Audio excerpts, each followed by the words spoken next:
Numeral Camilo Milénico es lo que utilizamos, el hashtag de esta parte del programa para que comenten o hagan algún comentario en redes sobre esto. Soy Guillermo Arduino por Camilo Egaña para esta edición de Camilo y quería decirles, estaba buscando la definición de lo que es ser milénico o millennial, ¿no? En inglés. Bueno, dicen que hacia el 2018 los que tenían entre 22 y 37 años, y una de las características es que postergaban o decidían no casarse. Yo tengo un milénico de invitado en esta edición de Camilo, pero no cumple con esa característica. Además tiene recién cumplido sus 81 años, es un milénico muy exitoso, experto en tecnología, dedicado a esto. Ayer cumplió justamente 81 años de edad, José Barleta, que está en vivo con nosotros. ¿Cómo está, José? Bueno, por suerte muy bien, muchas gracias. No se imaginan qué placer, qué gusto y además qué emoción poder estar con ustedes. Y como usted lo mencionó, me han nombrado en algún momento, principalmente en Soft Landing, el Oldest Millennials of the Year, o sea, y de los Estados Unidos. Y eso me llena de orgullo porque es realmente un desafío. Nosotros somos los inmigrantes digitales que tenemos que hacer un esfuerzo para incorporar todo lo que es digital y cuanto mayor uno es, más difícil sería. Pero ¿cómo es que una persona, José, de su edad, adquiere el tema del acercamiento hacia la tecnología con tanta naturalidad? ¿Cuáles son las características? No, la principal característica es que empecé yo como ingeniero de sistemas hace muchos años en IBM, en Argentina, y eso fue prácticamente el comienzo de algo muy interesante, porque en IBM era una forma de estar en aquel entonces imbuido en todo lo que era tecnología, se hablaba de grandes equipos, nadie hablaba de transformación digital, no existía un Yuval Harari que hablaba de ciertas cosas del futuro, pero sí estaba Alvin Toffler que también motivaba. Y entonces ahí fue donde yo empecé a trabajar muchísimo en tecnología con un solo secreto, horario de, como yo digo, del club de 5:30, o sea, cuando uno empieza temprano y termina tarde y está girando en torno a la tecnología, puede competir con los jóvenes de hoy, que en vez de mano parece que tienen un mouse, o los chicos, yo lo veo hasta con mi nieto, él maneja de una forma el celular o todo lo que es la tecnología en sí, que nos sorprende. Pero yo a veces lo he visto cuando voy a dar unas charlas y de pronto alguien se para, me ha pasado que yo estaba dando charlas y de pronto alguien de Alcatel, me acuerdo, tenía que dar una charla y de pronto no le andaba el aparato y yo iba, tocaba y la gente me terminaba aplaudiendo a mí porque había solucionado una pavada de que sabía qué botón había que tocar. O sea, pero el secreto es la dedicación. Cuanto uno más tiempo lee, se dedica y deja de temerle a eso que tanto hablan de la transformación de la tecnología, de siglas raras, esas siglas hay que entenderlas porque es la lucha del talento. En un futuro inmediato es lo que va a pasar. Y yo, como les comentaba, Yuval Noah Harari, él decía precisamente que ahora vienen unos desafíos. Él escribió mucho antes de Cristo, 70.000 años antes de Cristo, y hablaba de lo que había pasado con algunas revoluciones. Y ahora en su nuevo libro, que es un desafío, y habla de las 21 lecciones que están ofreciendo para la 21st century. O sea, eso también es magnífico, porque pone de manifiesto qué es lo que puede llegar a pasar y cómo uno se tiene que preparar, porque realmente, entre comillas, el talento es la clave para ocupar posiciones en el futuro, y eso de la única forma es de dedicarle total immersion en los libros, en estudiar y entender todas esas siglas raras que nos asustan, pero que realmente si nos dedicamos las podemos llegar a entender. Hoy hablamos de la digitalización, pero en siglos pasados, por ejemplo, tal vez la escritura era la nueva tecnología, ¿no? Reflexionaba el otro día que de hecho nosotros tenemos hoy material de Sócrates gracias a Platón, porque Platón era su discípulo y Sócrates creía que la escritura atentaba contra el desarrollo del pensamiento filosófico. En cambio, Platón no, porque era un hombre joven en ese momento y él rescató con la escritura conceptos de su maestro. Si no fuera por Platón, hoy no tendríamos escritos de Sócrates. Y en ese momento tal vez la nueva tecnología era la escritura. Hoy lo pasamos al tiempo moderno y estamos hablando de la digitalización, los aparatos, etcétera, etcétera. La pandemia nos demostró cómo estamos trabajando. Yo con un iPad frente a mí, un teléfono que utilizo para conectarme y poder escuchar la comunicación, y es todo muchísimo más simple, ¿no? Ahora, ¿qué formación académica uno debe recibir para poder entender la tecnología? ¿O no es necesario?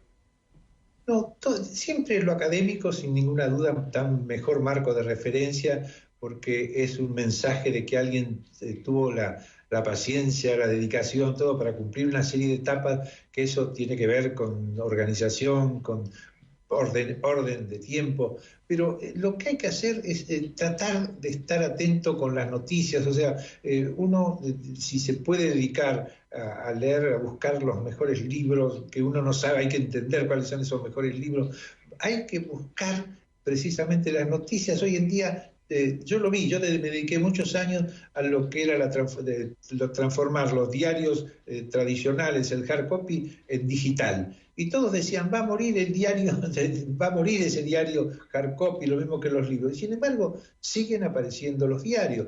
A mí me tocó en algún momento ser juez para determinar cuáles eran los mejores diarios en línea. Me tocó trabajar con diarios como el del Grupo Clarín, que hoy en día es uno de los diarios que tiene mayor alcance así en español, en línea. Y eso fue magnífico y siguen, y eso es una muestra de cómo se ha transformado algo que no solo con los diarios, sino viene con los libros. Pero el libro todavía sigue apareciendo y a uno le gusta marcarlo y eso todavía va a haber un poquito más de tiempo. Yo hago revistas y esas revistas todos me dicen, hacerlas digital. Y sin embargo, al que le gusta poner un aviso, al que le gusta poner un mensaje, directamente algún tipo de nota, él se siente más orgulloso y seguro viéndolo en una revista. Hard copy. Probablemente, José, el medio se vaya adaptando, pero la radio no murió, el periódico no murió, la televisión no va a morir. Vamos a hablar en un minuto de palabras que por ahí muchos utilizamos, pero pocos pueden definir. ¿Qué es un ecosistema? ¿Qué es la exponencialidad? Que seguramente lo habrán escuchado. Volvemos con José Barleta en un par de minutos nada más en esta edición de Camilo esta noche, conducida por mí, Guillermo Arduino, por Camilo Gaña, desde mi casa en la ciudad de Atlanta. Nos vemos en un par de minutos.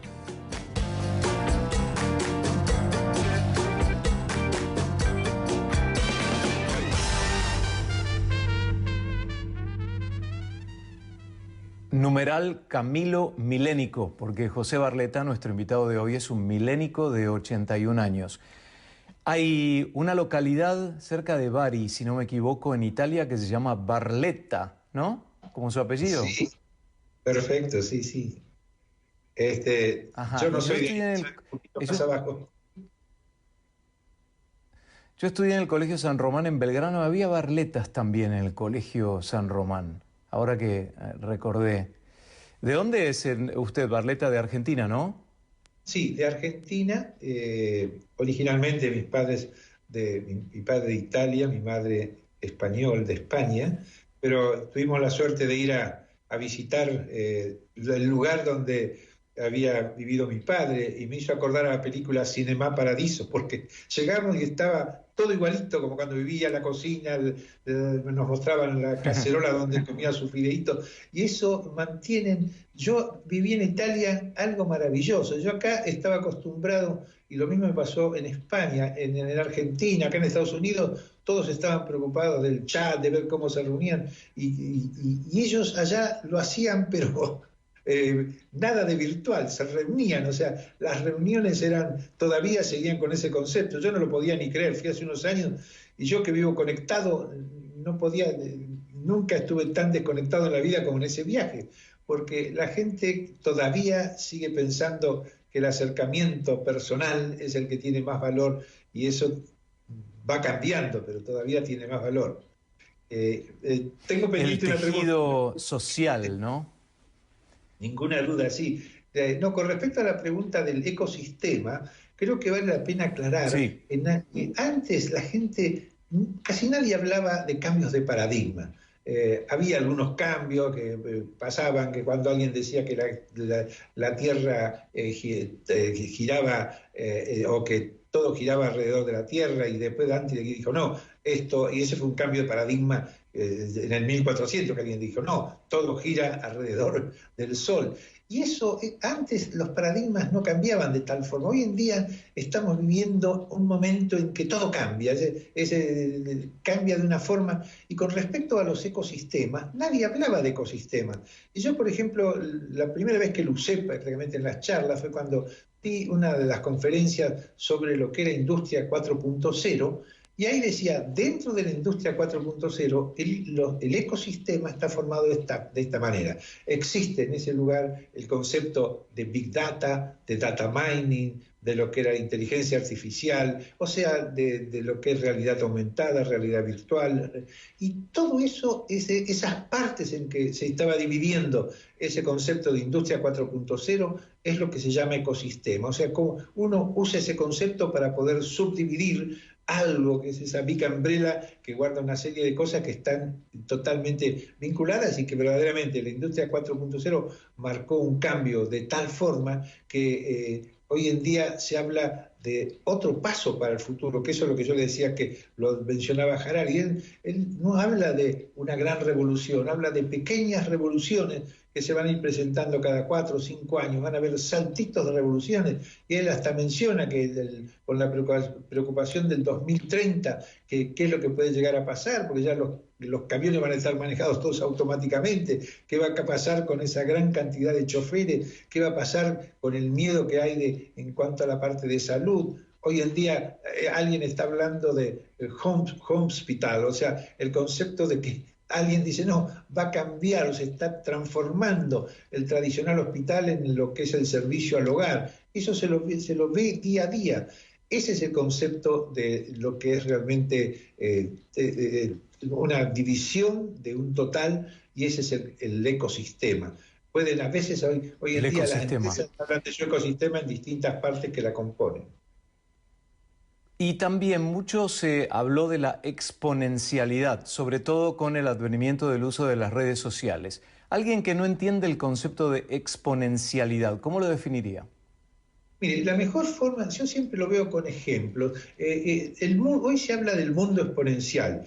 A mí me tocó dar una charla en AICO, que es la Asociación Iberoamericana de Cámaras de Comercio, sobre ese tema. Había que dar un mensaje de lo que es exponencial.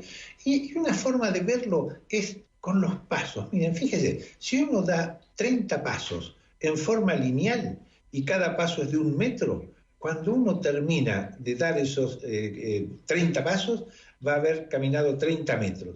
Pero si lo hace en forma exponencial, ¿qué quiere decir? Que después del primer paso es 1 metro, después van a ser 4 metros, después van a ser 8 metros. Es decir, se va agrandando, y eso mismo fue lo que pasó con la persona que inventó el juego de ajedrez, que le pidió a un rey que dice, dígame lo que usted quiera, yo le voy a pagar lo que sea, no tengo problemas económicos, pero quiero dejarlo contento. Y él dice, es muy simple, mire, quiero, y le fue pidiendo un granito de maíz y que se vaya exponencialmente moviendo. Decía, en el primer cuadrado quiero 1, después 2, después 4, después 8, 16, 32, 64, 128, 256, 512, 1024. O sea, iba subiendo de tal forma que cuando llegó al casillero número 60, fíjense que fijó al 64, había que usar todo lo que eran las cosechas de casi 25 años para poderle pagar lo que él había pedido, porque ese es el concepto exponencial, que crece con un más o menos aumento. Lo vemos más o menos con el tema de las redes, ¿no? Cuando uno manda un tweet o algún posteo y es replicado por otra gente, llega un momento que se produce el fenómeno de exponencialidad, porque ya perdemos el control y continúa reproduciéndose, ¿no? Es el ejemplo concreto y perfecto. José, vamos a hacer una breve pausa. Volvemos en un par de minutos nada más con el cierre del programa y algún cierre de conceptos, sobre todo sobre su vida personal. No se vayan.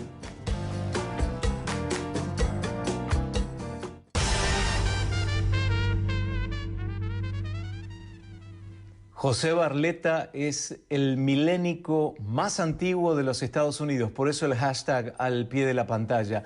Y quiero preguntarle, José, por los antecedentes en una mirada retrospectiva para ser la persona que hoy, a los 81 años, es José. ¿Cuáles son esos antecedentes familiares, por ejemplo?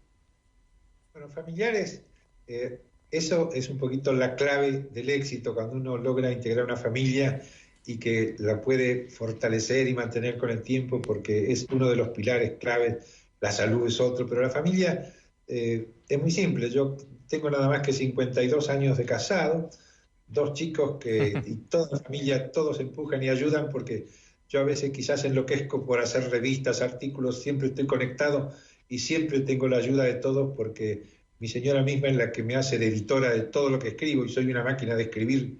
En una época hacía 10 revistas, ahora un poquito menos porque con este tema del COVID-19, pero todo el secreto es precisamente la familia. Empecé hace años, con 52 años, y después también tuvimos la suerte de ir viviendo en distintos lugares. Estaba en IBM Argentina, me fui a IBM Ecuador, y dando conferencias en toda la región, y terminé 25 años como diplomático multilateralista en organismos internacionales.